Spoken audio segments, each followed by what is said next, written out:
All right, guys, hope you're doing well. Welcome to the Trader Coffee Break. This is something we host every week, and we're just getting back into the swing of picking this up again since, well, a few weeks ago now. But technology hasn't blessed us with the. So let's just say that. But we're going to continue as normal. And we're going to be talking about a particular topic, which you probably saw in the thumbnail if you was watching the YouTube thing, which we will be posting this episode onto that YouTube channel after, which is following the herd versus original ideas. Akil, where did this topic come from? Yeah, so the topic came from one of the traders that we work with. Let me just go back and get the email right now. And it said, Dear Akil, I know that you are more of a counter trend type of trader. I personally tend more and more in that direction, or trend more and more in that direction myself. The main reason is that I'm starting to believe that if you want to be successful in trading, the best thing that you can do is not following the herd. The herd proves, and by the herd, we're talking about the herd of like the everyone else doing the same thing. Usually the undereducated people that are just kind of, irrationally just following everyone else. Blah, blah, blah. He said the herd proves over and over again not to be very successful in the field. Better to follow your own gut. I don't know about that, but better to follow your own gut and try to take advantage of the collective stupidness of the common retail trader. Sorry for the strong wording. As you know, I'm a systematic trader, and in my initial rules are more trend following. I am now creating and testing rules for more of a counter trend perspective. Seems promising based on my back tested results. Can you elaborate a bit more about not following the herds and counter trend trading? And I think first and foremost, we have to understand that there's a difference between following the herd and trend continuation versus counter trend trading, right? Yeah. I look at following the herd as being a more a mental type of thing, a mindset type of thing.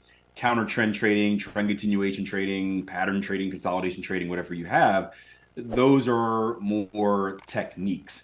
But in general, I think when we hear, and you can let me know what you think as well, Jason, when we hear about following the herd, we typically think of that as people that aren't doing their own work, that have really no plan or rules for what they're doing, and they're simply seeing something out there that looks shiny and they're following it because it looks shiny with no rules or reason for doing so. Would I be correct in saying that? Yeah, I totally agree. And I've always kind of spoken about this whole collective market mind and doing the opposite to what most people are doing in order to make any money, right? And I think, well, Benjamin Graham, Warren Buffett, they've all said, like, whatever the most people are doing, if you do the opposite, you're going to do all right. It's half of the battle.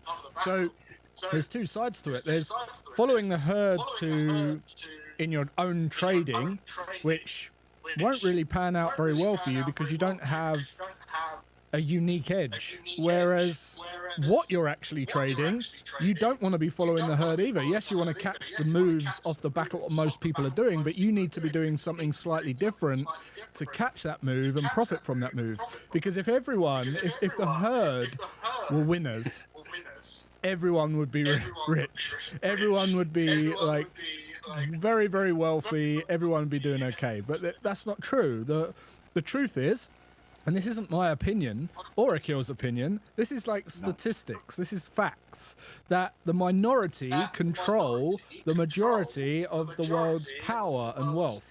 So that just at that level, it tells me that whatever I do in life, regardless of it's making a strategy or, developing a trading system or whatever it is, I don't want to do what most people are doing because I know that doesn't yield results over a long period of time, and I don't have full control over that. So that's my spin, man. So that brings up an interesting subject. I agree 100%. Again, it's not our opinion. This is factual. You look at any kind of aspect in the world that you want, and you'll see this. Yeah. If it is, I guess, the question I have is, so if we know this to be the truth, right? If we know that the minority controls the majority, why do people still follow the herd? Like, why does that, if we know it's something like, I had the same conversation the other day about trading psychology, where it's like a trader on our tier one trading platform broke down something like, Akil, let me get this correct. If we have if we've gone through the work, we've acquired the knowledge, if we've developed a strategy, if we've tested it, and if it's proven to have an edge and make profit, and if we come into the market each and every day and execute it without error, how do people lose that trading? It was so simple. You're like, well, yeah, you're right. The problem is people don't do that. So my question is, with this herd mentality, if we know, and I'm sure some people aren't aware, but if we know that the minority controls the majority, and we know that doing what everyone else will do typically won't get us the result we want, why do people still continue to do it? Is it easier? Is it lack of knowledge? Like, what, in your experience, what would you say? Yeah, a couple of things. One, it's the comfort of going against what other people are telling you for acceptance. So like, we go to school because it's a normal thing to do. We go and get a job, it's a normal thing to do. We get a house because it's a normal thing to do. And when there's so many people around us doing that, it takes a certain person to question that and go, actually, I don't want to do that, because it's human nature to want to fit in, right? To fit in, exactly. I don't know. Yeah. It's a great time to mention a really fascinating video that I saw on YouTube once, where they're in a doctor's waiting room, and this is a test. Like, it's they set up this test, this experiment, and they had basically someone go into a doctor's waiting room, and every time this buzzer went off, they had a load of actors stand up in this waiting room, apart from the one person that had just walked in, for about 3 seconds and then sit back down, right? And then they saw the doctor, each of the actors left, and a new person would come in. And by the end of this experiment, it was no actors, and every time the buzzer went off, everyone stands up, sits down, because they didn't question it. It was like, oh, right, this is what we've got to do. Honestly, I recommend you go and watch it after this. If you're listening to this, go and check out, type up conformity doctor's waiting room experiment or something like that. Is absolutely fascinating. So that is a real true desire in us to want to fit in, right? That is so there's that. And then the other aspect is, if most people are doing it, it must be the right thing to do. Otherwise, everyone, right? So that's the other belief. And those two beliefs are beliefs that you have neglecting your own objective and life goal. You're happy to just say, well, I haven't really thought about what I want, but that's what most people do, so I'm going to do that. And that's the reason why most people don't follow their path in life. That's why most people end up resentful in some way, whether it's in trading or investing or taking a stock idea or investing in something, or pursuing a career until their late 30s, and then realizing this actually isn't going to get me where I want to go. So, man, it's yeah, a lot to unpack. But those are the most obvious things that I see on a day-to-day basis. No, that's 100% true. I look back at, I remember growing up, and I think things are shifting a little bit more now, but I went to college, and it was no ifs, ands, or buts. Like, that was the thing you did. You went to school, you went to college, you got a good job. And I remember, looking back now, like, I'm glad I had my college experiences. I met my wife there and fun stuff. I don't believe in regrets, right? You take what you can from every situation. But you look back at, like, my actual degree and how much I paid to get that degree, and it's like, why was this necessary? But it was the thing that you did. And like, my dad didn't have me, it was no choice. It's like, son, this is what you do. You graduate, you go to college. Like, why? Because that's just what you do. And it's like, on this assembly line, okay, then you get a job, and then you stay in this job where you're miserable. And like, I remember my dad, growing up, he didn't hate his job, but he was another one that just, like, he didn't use his college degree. He worked every day and was just like, well, I do this because this is how you collect the check. And it's just like, we're brainwashed into this. And you see this with the inner workings of the market, and not to get too deep into this, but like, going back to the minority controlling the majority, when you hear stuff like smart money, institutional traders, or all of this fun stuff, right? Understand that they know this, right? That they are experts in crowd psychology, human behavior, whatever you want to call it. They know exactly how we're going to react, and they know exactly what to do within the market to get us to react a certain way. And you'll hear some people call it manipulation. I think that's just an excuse. I don't believe it's manipulation. It's not illegal. I think of manipulation as like someone breaking into my account and taking positions on my behalf. Like, this is just part of the game, and they understand that most people don't have the rules. But I remember a distinct story. This was one of the most recent ones we had. This was back in, I guess it was after COVID, Jason, where we had like all the different strands that were coming up, and like the market was on a heater for probably like a month heading into, it was around this time, around like the Thanksgiving Day holiday here in the States. And market was on a heater. Everyone was making money in the stock market, and everything was going up, and all the retail traders are rushing in. And I remember after Thanksgiving, we enjoyed a nice meal, right? The Thanksgiving hangover, sitting on the couch the next morning, watching the news, and all of a sudden, like, it's like 4 different new strands of COVID came, and it's panic, panic, panic, panic. And the markets are crashing, right? Everything is down, S&P's down, Dow's down. I remember sitting there watching, and I'm like, I know exactly what's happening here. I'm like, big boys made their money. Eventually, when price gets high enough, you can't make any more money. So they need things to get cheaper so they can buy it again. And all this news comes in, people are panicking, and my family's panicking, and I'm like the only one sitting there like, how much am I going to buy the S&P today?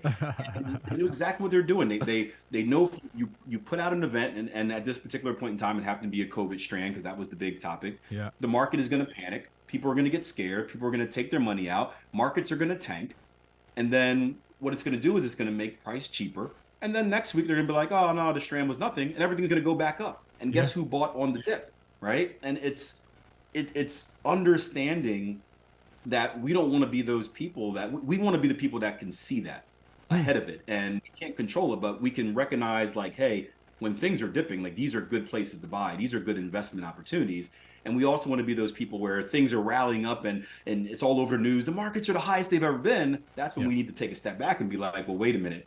I know that everyone in the general public is rushing in right now. We know it's probably right around the corner. And that comes with knowledge, understanding, and also a lot of patience and confidence in yourself.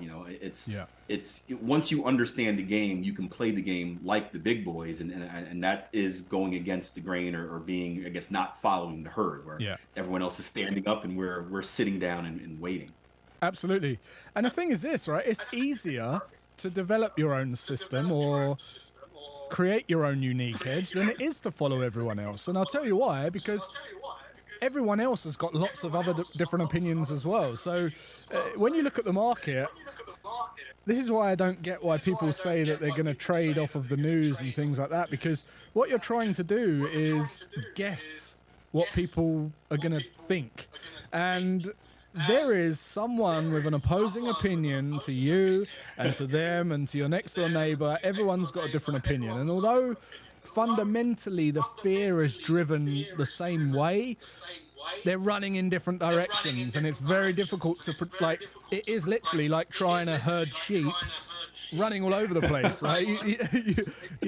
You'll be all over the place, and you better have a lot of stamina and a lot of money to kind of see that through if you're going to go off in all those different directions. It's much easier to just observe and wait and think logically and see what's going on and take it for what it is, and then develop a counter system to that mass move. And and think, I don't want to catch the whole move, and I don't want to get rich off of this one move, but I want to be on the high probability side of this to take enough of it so that if I do this every time this happens, I'm going to be rich, right? So that's kind of how I look at it.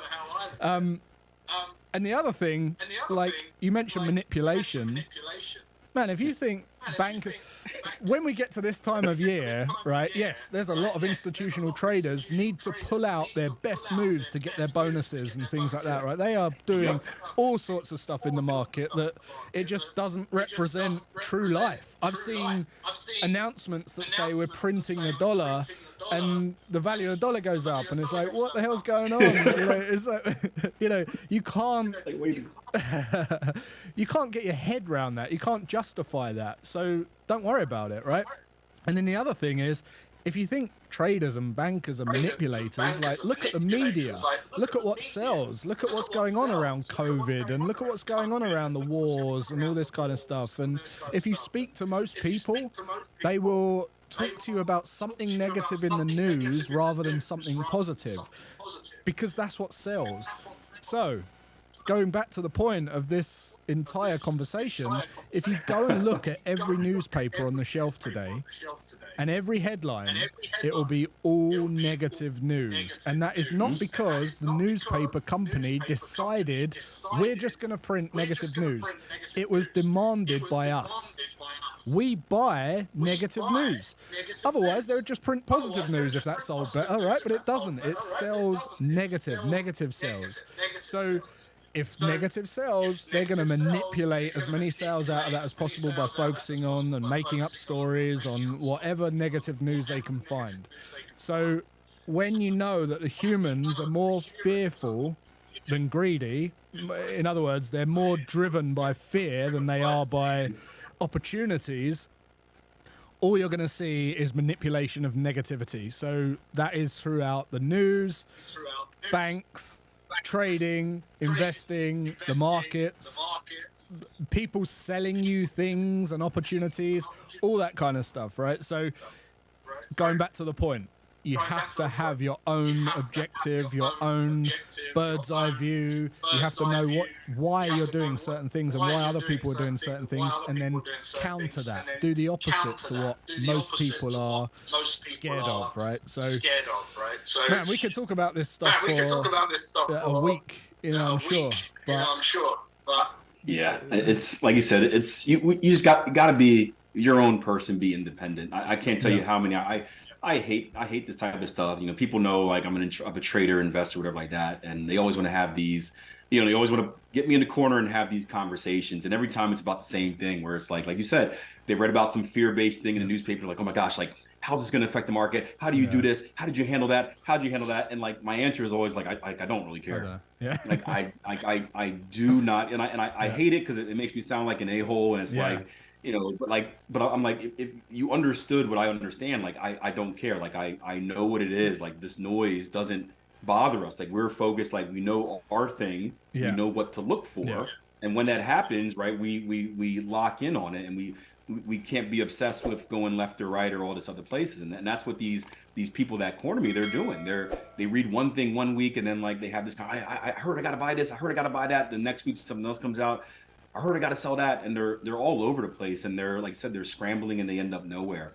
So the best bit of advice that we can give you guys is, you know, be independent with your thought. The greatest traders are there are no, I think I feel confident to say, I don't want to say anything in certainty, but I would say that there are no great traders that simply sit back and follow what other people are doing, right? That is, there's no longevity in that. All of the great traders are independent thinkers, and I can tell you what, if you ask any great trader, any good trader, exactly what they look for in the market, they should be able to tell you right away. There's no, like, sometimes this, maybe that. They'll tell you, hey, I look for this, this, and this. And the 6 second rule, they're man. very The 6 second rule. 6 second rule, yeah. 6 seconds, yep. Start the stopwatch. Yeah, man. Yeah. Awesome. Well, look, I think that kind of covers it off. We could talk about this particular topic for a long, long time.